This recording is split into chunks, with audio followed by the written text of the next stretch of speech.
Good morning guys, कैसे हैं आप सब। आई होप सब अच्छे होंगे। तो अभी मैंने कुछ दिन पहले एलकेजी का हिंदी का सिलेबस डाला था कि आपके बच्चे को अगर एलकेजी में है तो कितना आना चाहिए। अगर आप एलकेजी के बच्चों को ट्यूशन दे रहे हैं, जो नए नए लोग होते हैं कि भाई चलो ट्यूशन स्टार्ट करते हैं पढ़ाई अपनी रोकने के बाद में, तो आप एलकेजी बच्चे को क्या क्या सिखाएं।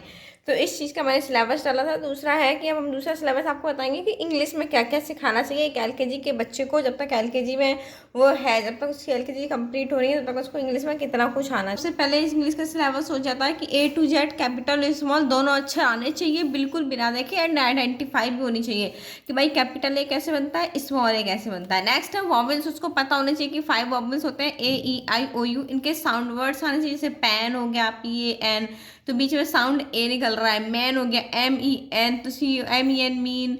और हो गया जैसे इन है पिन हो गया, ओ है पॉट हो गया, यू है पुट हो गया। इस तरह के साउंड वर्ड्स उसको आने चाहिए।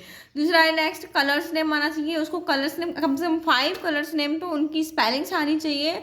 और नेक्स्ट आप भाई कोई फिगर पर जैसे पेड़ बना दो तो उसको ये पता होना चाहिए कि ये किस कलर का होता है, तो उसको कलर आइडेंटिफाई भी आनी चाहिए। नेक्स्ट है 5 बॉडी पार्ट्स नेम आने चाहिए आप पीजी से, कि भाई आपने आई बना दी तो वो लिख सके ई वाई ई आई। नेक्स्ट है फिल इन द ब्लैंक्स आने चाहिए, जो कि दिस और दैट के, कि भाई दिस होता है जो पास में होता है, दैट होता है जो दूर होता है।